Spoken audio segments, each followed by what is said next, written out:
आज कल परसों सुबह इधर उधर यथासंभव यथाशक्ति ठीक अच्छा या फिर दाएं बाएं, ये शब्द हमारे क्या होते हैं? इन्हीं शब्दों को हम अविकल शब्द बोलते हैं। जो मैंने आपको जितने भी शब्द लिए थे, दाएं बाएं ऊपर नीचे यथासंभव यथाशक्ति ठीक है या ठीक अच्छा, या फिर समय जो बताता है हमारा इधर उधर समय होगा सुबह कल परसों, ये जो शब्द हमारे थे जो मैंने आपको भी बताए हैं, ये सब हमारे अविकल शब्द होते हैं। मतलब आज के श्लोक में हम क्या पढ़ने वाले हैं? विकारी और अविकल शब्द पढ़ेंगे। ठीक है, तो विकारी और अविकल शब्द जो होते हैं यही हमारे अविकारी और विकारी शब्द होते हैं, क्योंकि इन शब्दों के अंदर क्या होता है, ये अपना रूप परिवर्तन नहीं करती है।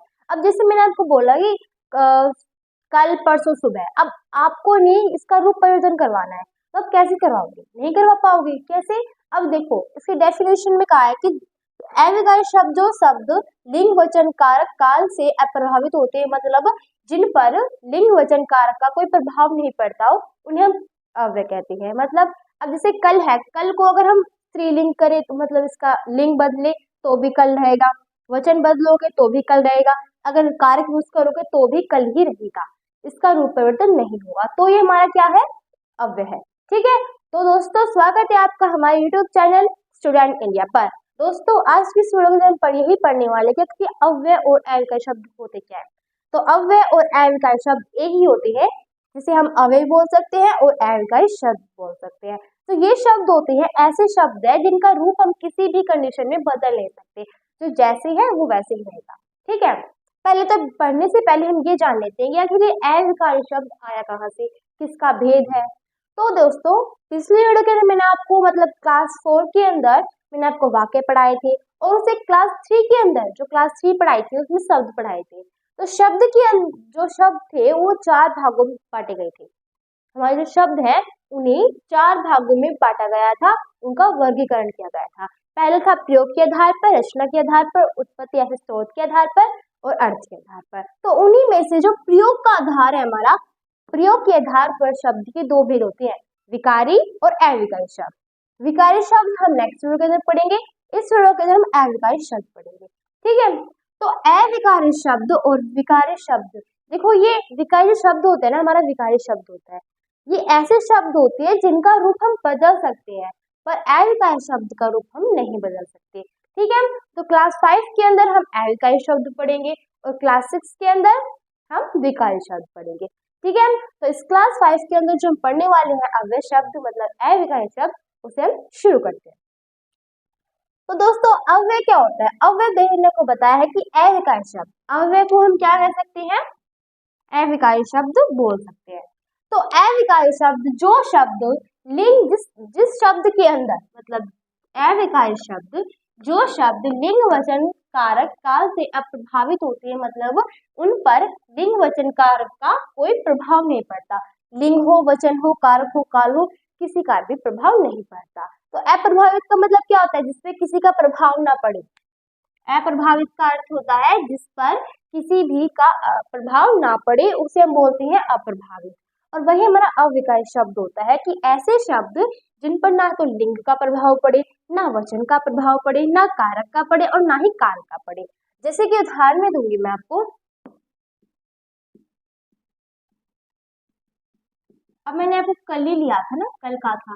अब ये जो शब्द है कल, अगर हम ऐसे कहेंगे कि अगर इसका हम वचन बदलते हैं तो कल को हम ऐसे नहीं बोलेंगे। अब एक ने कह दिया कि तुम कल चले जाना, तो उसमें कल तो रहेगा।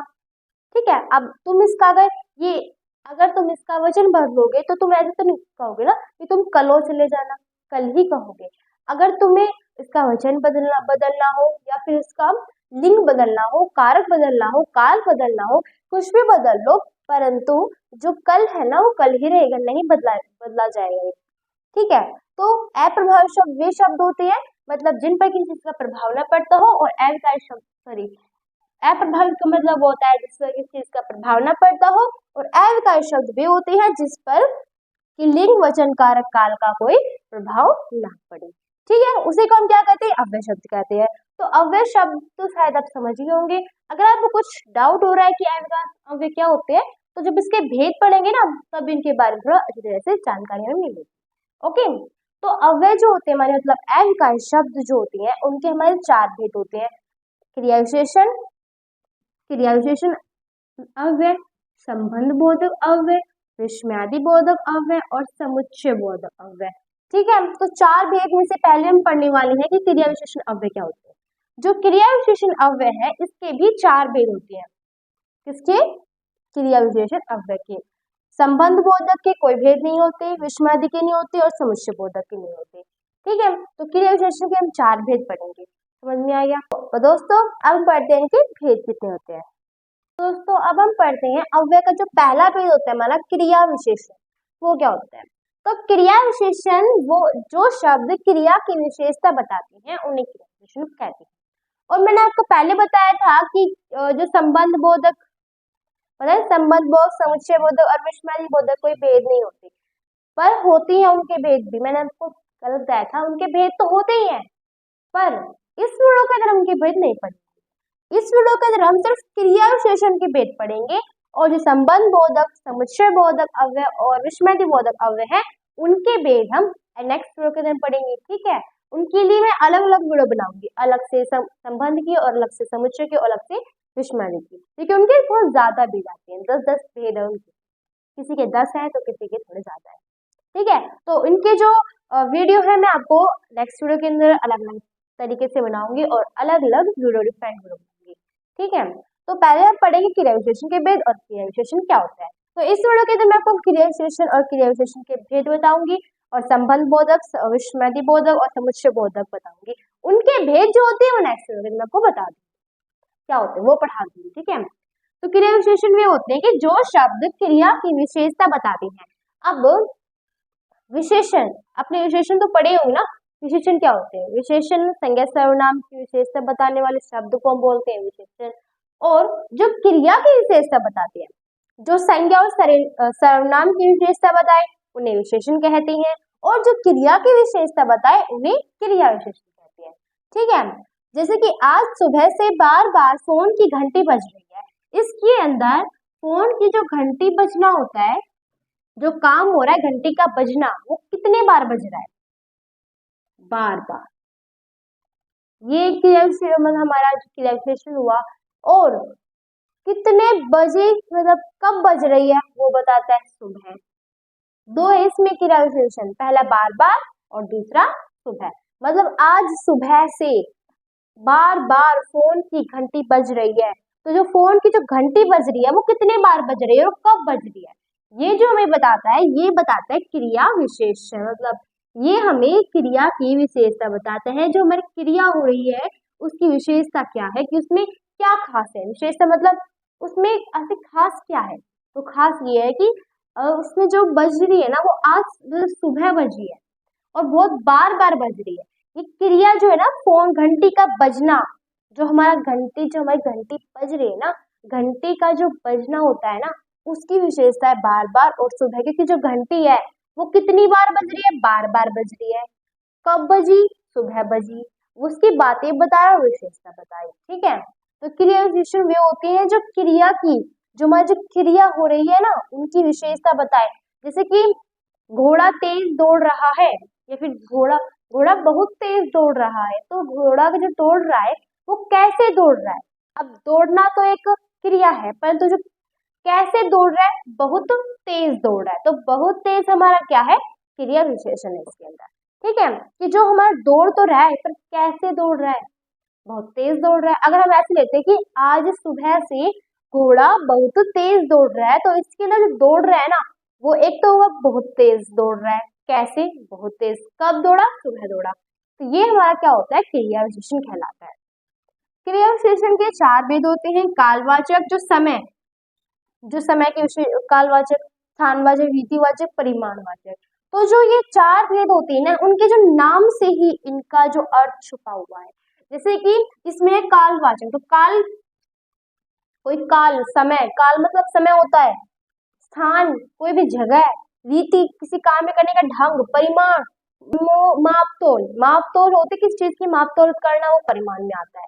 तो अब हम पढ़ने वाले हैं क्रिया विशेषण का पहला भेद, कालवाचक क्रिया विशेषण आखिर क्या होते हैं। क्रिया विशेषण के भेद, तो क्रिया विशेषण के चार भेद होते हैं।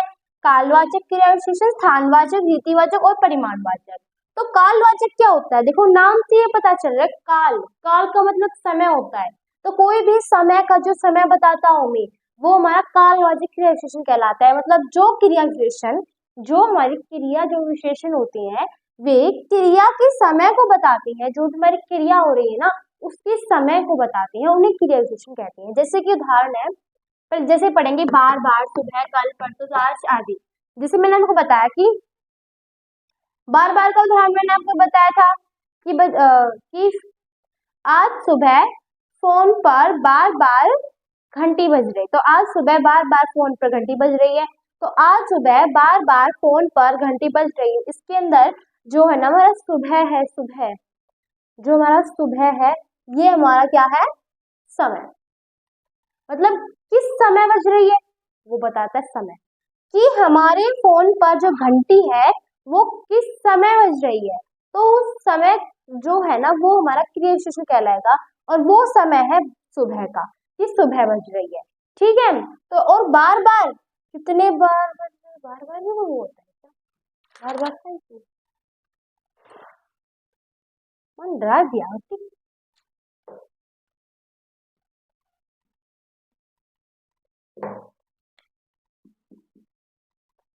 ठीक है,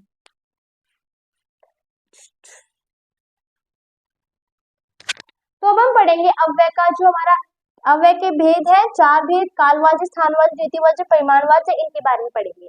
तो कालवाचक, जैसे कि आपको नाम से पता चल रहा है, काल का मतलब होता है समय, किसी चीज का समय, कोई काम करे उसका समय, तो वही हमारा कालवाचक क्रिया विशेषण होता है। मतलब जो क्रिया विशेषण क्रिया के समय को बताती है, कि मतलब जो क्रिया हो रही है ना वो किस समय हो रही है, जो हमारी क्रिया काम जो हो रहा है ना वो किस समय हो रहा है, सुबह हो रहा है, कल हो रहा है, परसों हो रहा है, कब हो रहा है, तो वो हमारा कालवाचक क्रिया विशेषण बताता है। जैसे कि आज सुबह बच्चे मैदान में खेल रहे हैं, तो आज सुबह बच्चे मैदान में खेल रहे हैं, तो मैदान में खेलना, जो खेल रहे हैं ना वो कब खेल रहे हैं, जो हम बच्चे जो खेल रहे हैं मैदान में वो कब खेल रहे हैं, वो खेल रहे हैं सुबह खेल रहे हैं। मतलब जब, इसकी एक ट्रिक भी बताती हूँ मैं आपको, मतलब जो कालवाचक होते हैं उन्हें पहचानने की एक छोटी सी ट्रिक है, कि अगर आपको समझ में ना आए कि इनमें से कौन सा, आप ये बताना है कि कालवाचक कौन सा है, तो अब आप क्वेश्चन बना लीजिए उसका। कैसे, और जो क्वेश्चन बनाओगे वो बनाना आपको कभी, कि आज सुबह बच्चे मैदान में खेल रहे हैं, क्वेश्चन बनाओ कि बच्चे कब मैदान में खेल रहे हैं, तो आंसर में आएगा सुबह खेल रहे हैं, तो सुबह हमारा क्या होगा, कालवाचक। जैसे कि मुझे कल खेलने जाना है, तो मुझे कब खेलने जाना है, कल खेलने जाना, कब से बन गया ना, परसों, मैं परसों दिल्ली जाऊंगी, तो मैं कब दिल्ली जाऊंगी, परसों आ गया। तो ऐसे हम कालवाचक से बना सकते हैं इसका, मतलब कालवाचक से हम क्वेश्चन बना सकते हैं, सॉरी कब से हम क्वेश्चन बना सकते हैं, जिससे हमें उसका आंसर मिल जाएगा, वही हमारा कालवाचक क्वेश्चन कहलाएगा। समझ में आ गया। स्थान, स्थान का मतलब होता है कोई जगह, कोई प्लेस, स्थान कहलाता है। जैसे कि जो क्रिया विशेषण क्रिया के होने के स्थान को बताती है, मतलब जो हमारी क्रिया हो रही है ना, कोई भी जो क्रिया हो रही है वो किस स्थान पर, किस जगह पे हो रही है ना, वो स्थानवाचक बताता है। जैसे कि ऊपर, नीचे, दाएं बाएं, इधर उधर। अब इसके अंदर कहाँ स्थानवाचक आएगा, अब जैसे देखो, बच्चे इधर उधर खेल रहे हैं, तो बच्चे कहाँ खेल रहे हैं, इधर उधर खेल रहे हैं, किस प्लेस पे खेल रहे हैं, प्लेस नहीं बताया, हाँ प्लेस तो बताया, बट ऐसे नहीं बताया कि प्लेस का नाम तो ही बताया, पर ये बताया किसी प्लेस पे खेल रहे हैं, तो इधर उधर खेल रहे, किस जगह पर, किस स्थान पर इधर उधर खेल रहे हैं। ठीक है, तो अब यही हमारा क्या बताता है कि स्थानवाचक बताता है। जैसे कि तुम ऊपर जाओ, तो जो स्थान तो बता रहा है कौन सा स्थान है, ऊपर जाने का कोई स्थान होगा, उस पर जाओ।